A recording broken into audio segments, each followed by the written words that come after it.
few years later, Namniart, if you're watching the stream, I saw you retweet my tweet. I don't know if you're in there, but if you are, say hi.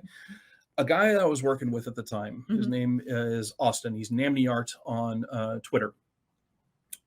He came up to my desk one day and just handed me a sheet of paper. And on this sheet of paper was a giant QR code. And he just stuck it on my desk and he walked away. Well, shit, of course I've got to scan that thing and figure out what it is. I mean... Of course I'm going to. So I got out my phone and I scanned it and decoded it. And it turned out it was an RSA private key. Oh. And his experiment at that point was to see whether I was intrigued enough just by a QR code to scan it and look at it and try and figure out what to do. Of course I was. Yeah. And he's like, I don't know what to do with it yet. But he had this idea of starting a kind of scavenger hunt and using this as the trailhead. And so the two of us started thinking about this, and we did an event at the local college. He was still a student. I graduated at that point 10 or 15, 10 years earlier. But we did a little scavenger hunt thing where it started out with a QR code. The big one, this big single one, was hard to decode, and so we cut it up into 3 blocks. You had one that had the begin RSA block, and then a bunch of random characters. The one in the middle that just had a bunch of random characters, and then the third one, which was a bunch of random characters and the end key block. Nice. And so by scanning these 3 different QR codes, you could tell that this was a thing that you had to assemble and put together.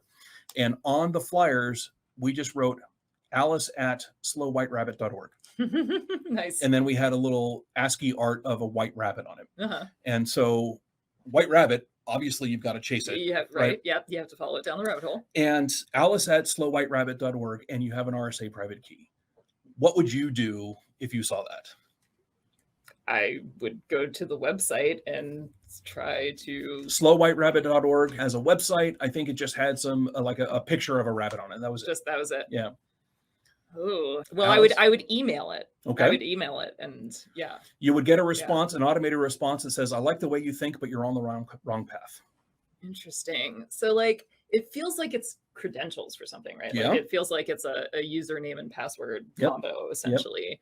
So where would you ever use SSH? Log in? No. Okay. So the RSA private key turned out to be a private key to an SSH server. Okay. And if you log in as Alice, so how would you know where the server is? Or slowwhiterabbit.org. Just you don't. But the goal is to get people thinking about it and trying a bunch of different things. Okay. And anyway, so you log in using this RSA private key as your authenticator to alice@slowwhiterabbit.org. Yeah. And it would, for the first 2 weeks that we put this up, it had an ASCII art of a white rabbit.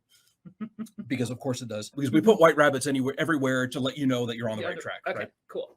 So and then it had breadcrumbs. And then it printed out 3 numbers. The top one was static. It was a big 9-digit number, like 1.4 or 1.5 million, something. Okay. Or billion. I think it's billion.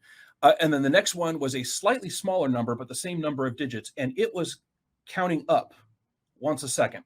Okay.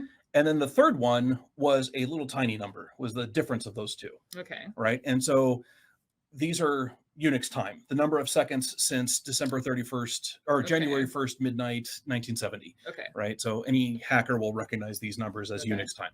And so the top one was... I am not a hacker. The top one was the Unix time when an event was going to happen. Okay. The second one was the current Unix time. And then the third one was just the difference. Countdown. A countdown timer. Right. Okay. And so you log in and you're like, oh, okay, something's going to happen. You take the top number, you can translate that and figure out when the next thing's going to happen. Okay. And we had a whole bunch of people logged in at the time when that happened.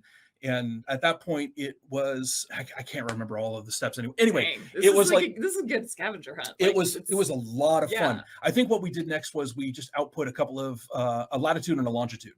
Oh boy. Okay. So now maybe you have to be in a certain place at a certain time. So it became like a geocache, right? Here's a Latin long, go there. And it was a spot out in Poly Canyon where there was a tree. And Austin went out there and hung a laminated card with a picture of a white rabbit on it.